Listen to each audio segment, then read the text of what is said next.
Welcome back to another video. Today we're going to talk about one of the most popular and historic ocean liners of her time, the Queen Mary. But before we get started, if you're new to the channel, don't forget to subscribe and hit the bell notification to keep you notified for any new videos. With that being said, let's get back to the video. This beautiful, luxurious, historic ship, which stands at a height of 181 feet, at a length of roughly 1,019 feet, became well known for her speed, reaching a speed of 32 knots, which was faster than many German U-boat torpedoes.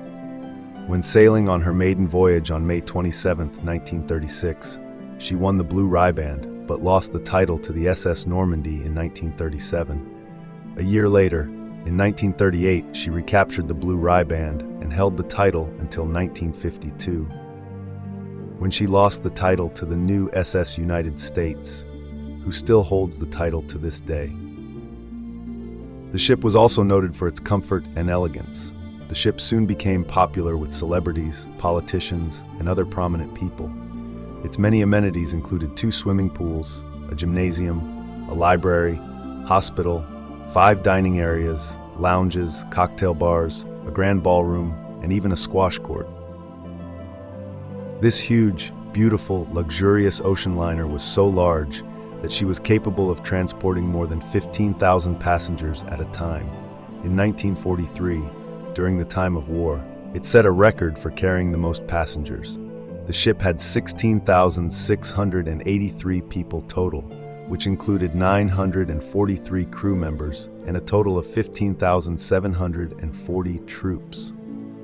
When World War II started in September of 1939, the Queen Mary was en route to New York City. After completing the voyage, the liner suspended its commercial service and was refitted as a troop ship. In October of 1942, the ship was involved in a fatal accident near Ireland when it collided with the escort ship HMS Curaçao. The Queen Mary, which was 20 times larger than the Curaçao, had sliced through the much smaller cruiser, which caused the ship to sink. As a result, 340 of the crew members on board were killed. As the war continued, the Queen Mary's transformation into a troop ship had begun.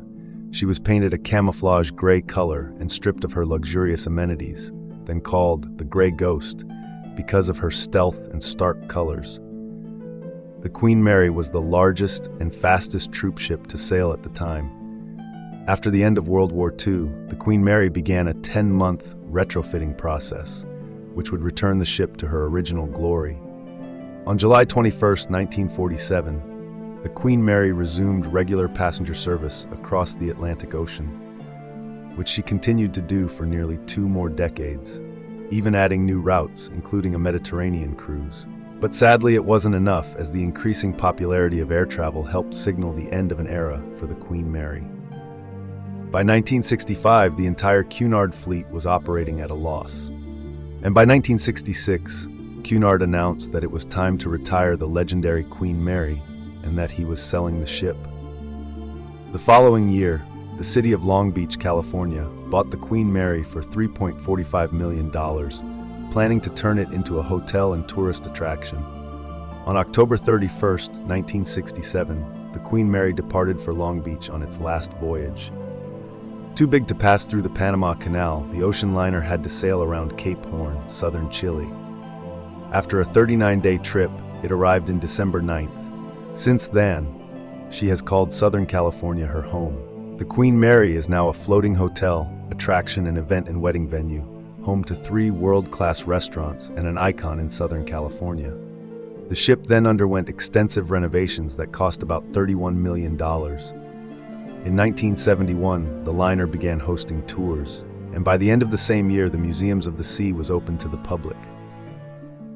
The Queen Mary's Hotel began accepting guests the following year.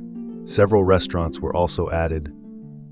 Not only does the Queen Mary offer a transatlantic history, it's also known as one of the most haunted destinations in America. Living guests aren't the only ones who've been known to spend time on the historic ship. At least 49 deaths are said to have taken place on the Queen Mary since its maiden voyage. Legend has it that several areas on board have been home to many apparitions. The stateroom B340 is one of the most haunted rooms on the ship for paranormal activity. The stateroom was a problem long before the Queen Mary opened as a hotel. In 1948, a British third-class passenger, Walter J. Adamson, passed away in the room under circumstances that have been lost to time. Later, in 1966, a woman staying in the room reported that she was woken up when the bed covers were pulled off of her, and she saw a man standing at the foot of her bed. She screamed and rang for the steward, but the man vanished into thin air. Throughout the years, guests have also reported hearing someone knocking on the door in the middle of the night and seeing bathroom lights mysteriously turn on. Even the hotel's maids have made reports of bathroom water running when no one had stayed in the room for days.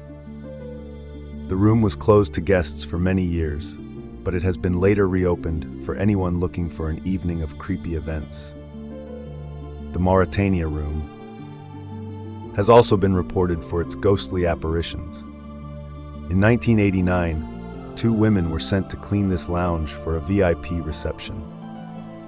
Upon entering the room, they found a guest sitting silently on a chair in the middle of the dance floor. When a third woman came in to help with the cleaning, she remarked that the guest was sitting there, deeply staring at them. Her in particular, she politely asked him to move, as nobody was supposed to be in the room as they cleaned it, as the man just sat there staining at them without any response. So they called for security. In just a blink of an eye, the man faded into thin air right in front of them. All 3 women reported seeing the man at the same time before fading into thin air. Another room said to be haunted by many guests and staff members for seeing transparent figures is the Mayfair Room, which was once the ship's beauty salon, but now used as an office space for hotel employees.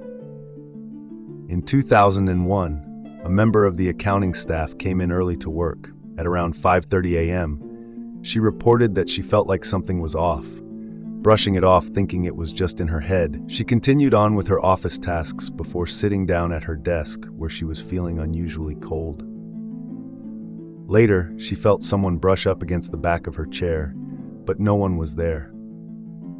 Just minutes after that, the woman saw a transparent figure in white walk across the room and pass through the door. Needless to say, the employee grabbed her keys and fled the room until her coworkers arrived. Another hotspot for paranormal activity on the ship is the first-class swimming pool.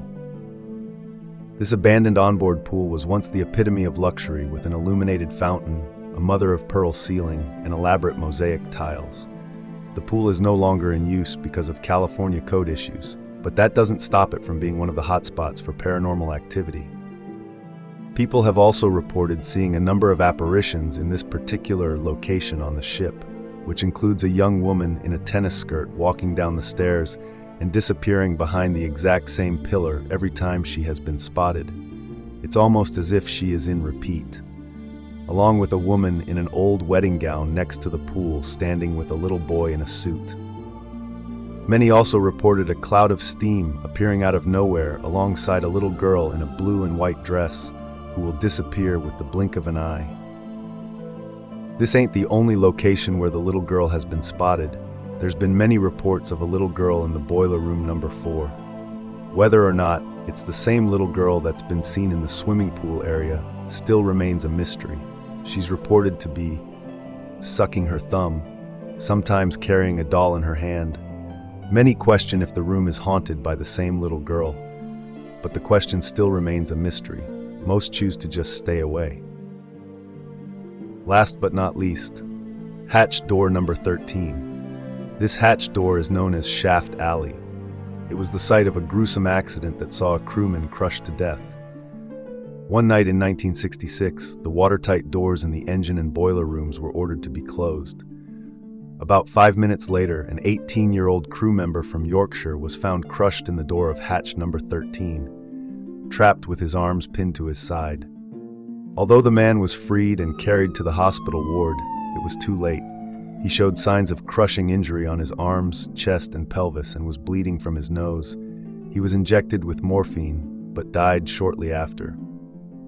To this day, his apparition is said to still linger in the area of hatch 13. Many people have reported that they can see him standing or walking down Shaft Alley or hear running footsteps behind them as they walk through or away from the area. But that wraps it up for today's video. If you enjoyed the video, don't forget to smash the like button and subscribe. For those of you who stayed till the end, thank you for watching, and I'll see you guys in the next one.